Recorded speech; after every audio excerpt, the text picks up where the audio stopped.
What up, party people in the place to be? You're now tuned into the morning show with yours truly, Dex the Algo Capitalist. And I do hope that you are having a wonderful, wonderful day. Well, you know what today is, don't you? Come on, spit it out.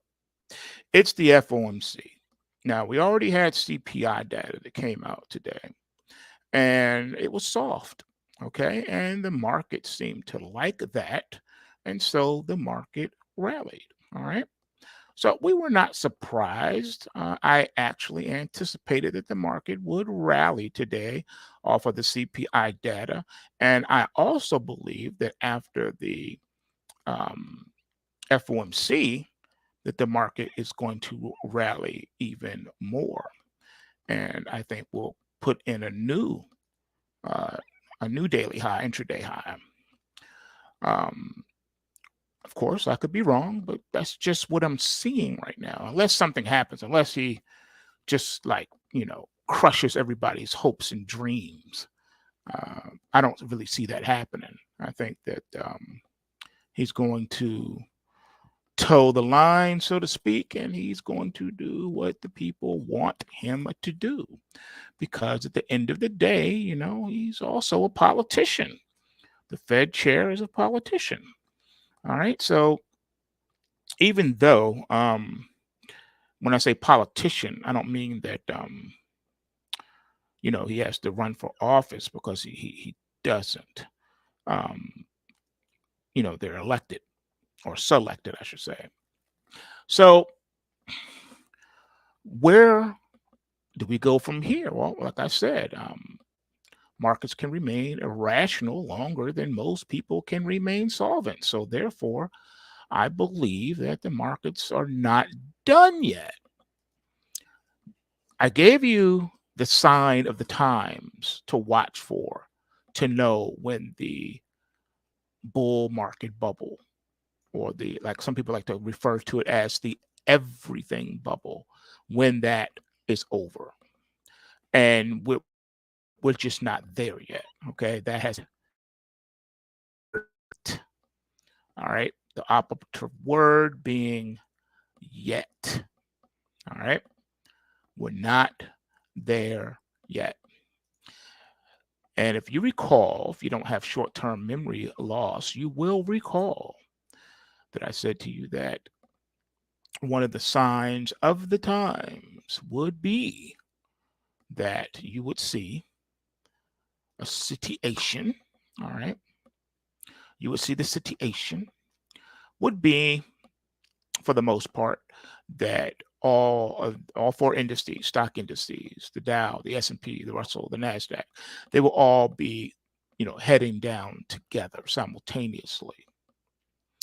And when that happens, you also need for the precious metals, Bitcoin and Ethereum, to be moving in tandem in the opposite direction. The day you see that happen, that will be the beginning of the end. And we're not there yet. We are not there yet. Nope, nope, nope, nope. The stock indices are still very mixed, meaning that they are confused at the moment. They don't know what they want to be when they grow up. They just don't. And that's not necessarily in and of itself a bad thing, because we have so much uncertainty happening right now in the world.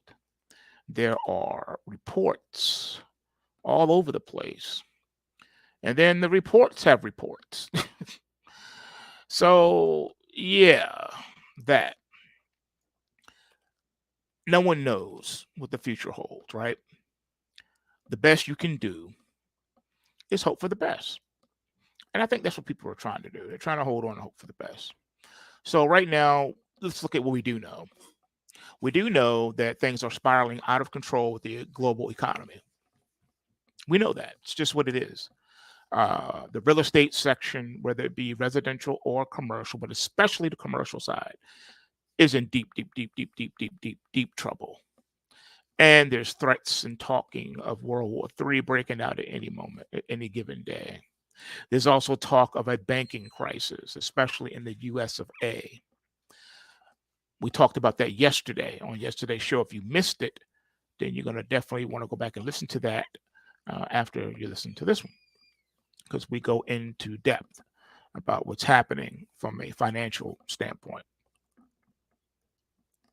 So, where does that leave everything? Your guess is as good as mine, as Mama used to say. But I do know this: we cannot ignore the things that are happening all around us. That would be a grave mistake.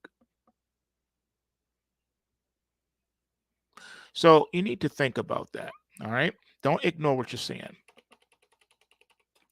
And when the handwriting is on the wall, you would do well to read it and to heed it, right?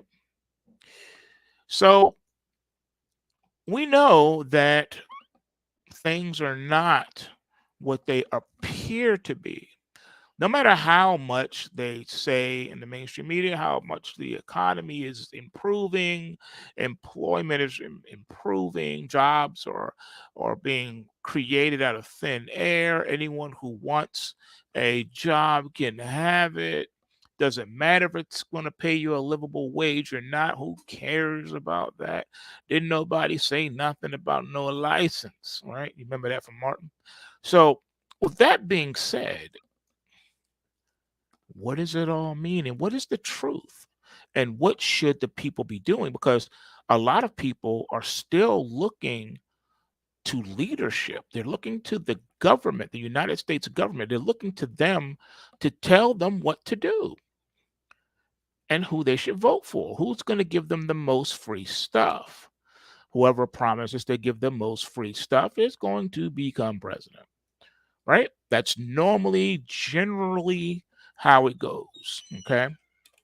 But we live in precarious times now, and that old shtick will no longer work.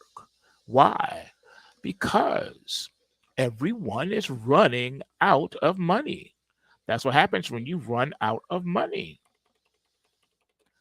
You can't spend any. You can't spend what you don't have.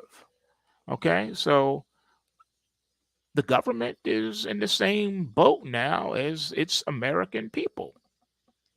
They don't have any money. Okay? There's no money for anything. But at least that's what they claim. They deny it in public, but behind closed doors, they say we're broke. In front of the cameras, no, everything's fine. Behind closed doors, we're broke. We need to cut programs. We need to cut this, cut that. So we know this. Now, what happens when people can't find work? And let me be more specific when I say can't find work. I'm not talking about the gig economy. I'm not talking about dead end entry level minimum wage jobs that a high schooler would take or someone trying to work their way through college. I'm not talking about that. We're talking about the jobs that people in their 30s, 40s, and 50s are in, the livable wage paying. Those professionals that have their 10,000 hours of work experience in their field of expertise. That is who we're talking about. What happens when they can't find work? What happens when the bright eyed and bushy tailed students graduate college and there's no jobs? What happens then? What happens when people can't eat?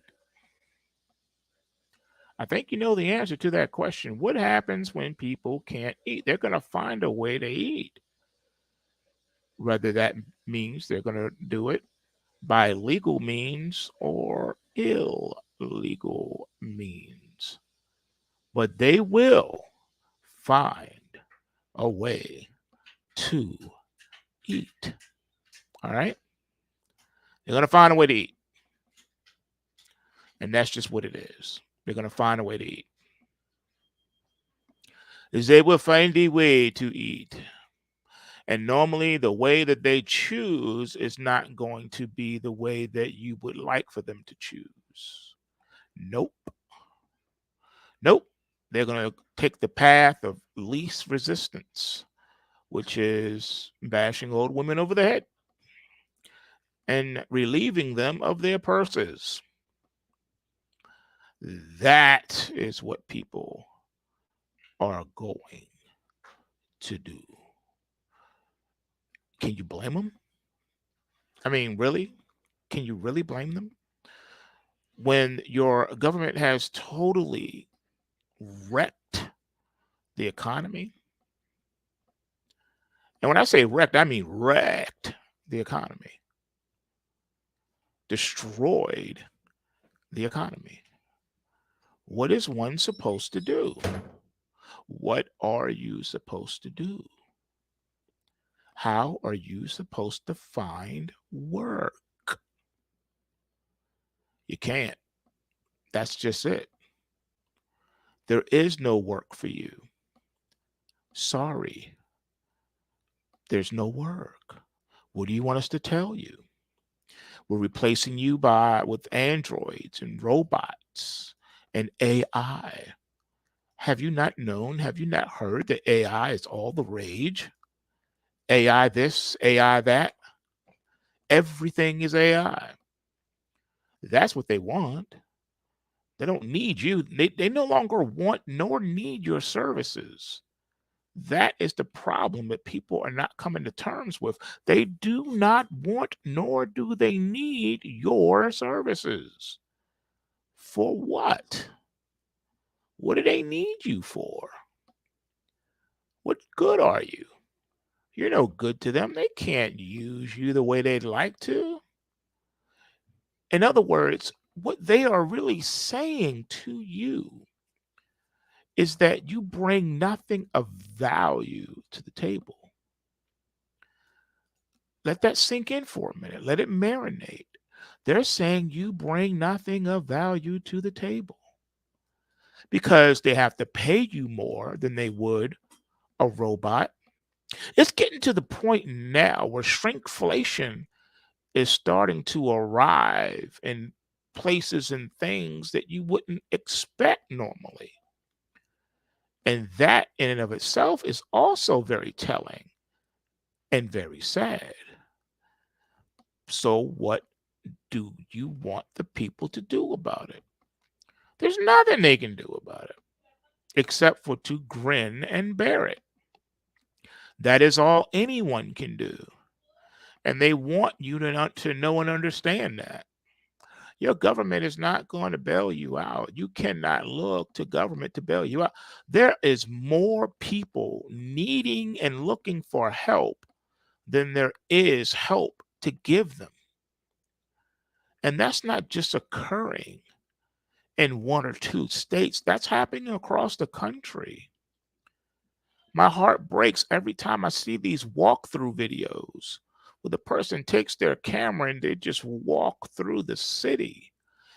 And all you see, as far as the eye can see, is encampments. And in these encampments, you see all of these mentally ill people. And not only do you just see all the mentally ill people, but then you see all of the drug and substance abuse addicted people. And you see them living in filth and squalor. And it just breaks your heart that this is happening to these people.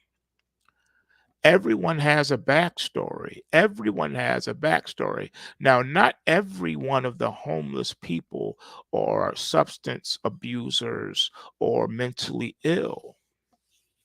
No, we're not saying that at all. We're saying a good amount of these homeless people, they all have jobs. They're hardworking individuals, hardworking, law-abiding citizens.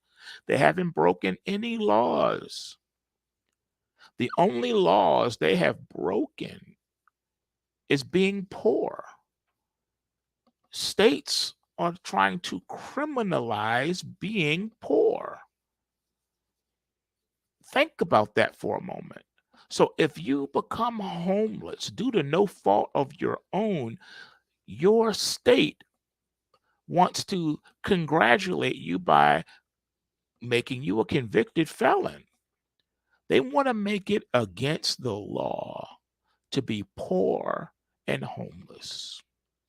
It doesn't matter if you work 3, 4, or 5 jobs a day and still can't afford rent anywhere. Doesn't matter. You are now a criminal. And if we see you sleeping on the street, we're going to arrest you for vagrancy and trespassing and whatever else they can charge you with. And that's just sad. Not only is it just disgusting, but it's also sad that that is how you treat your fellow man. And not to mention, do you know there are so many families that are in this situation too? And these families are hard-working people. Hard-working people. They're not addicted to substances. No. No, they're not. They are not. They're not addicted to substances. So you can't use that one. Nope, they're not addicted to substances. Nope. Come again, selector. They're just poor and can't afford rent. And it's sad to see the single mothers, the single dads, homeless with their children. The children have no place to lay their head. And that's okay with you? Where is your humanity? How can you sit idly by while your fellow man is hurting and you're not even caring enough to try to alleviate their burden? Whatever happened to doing to others as you would have them to do unto you? Whatever happened to that? Did that just like disappear or fly by people? How did that fly by people so quickly?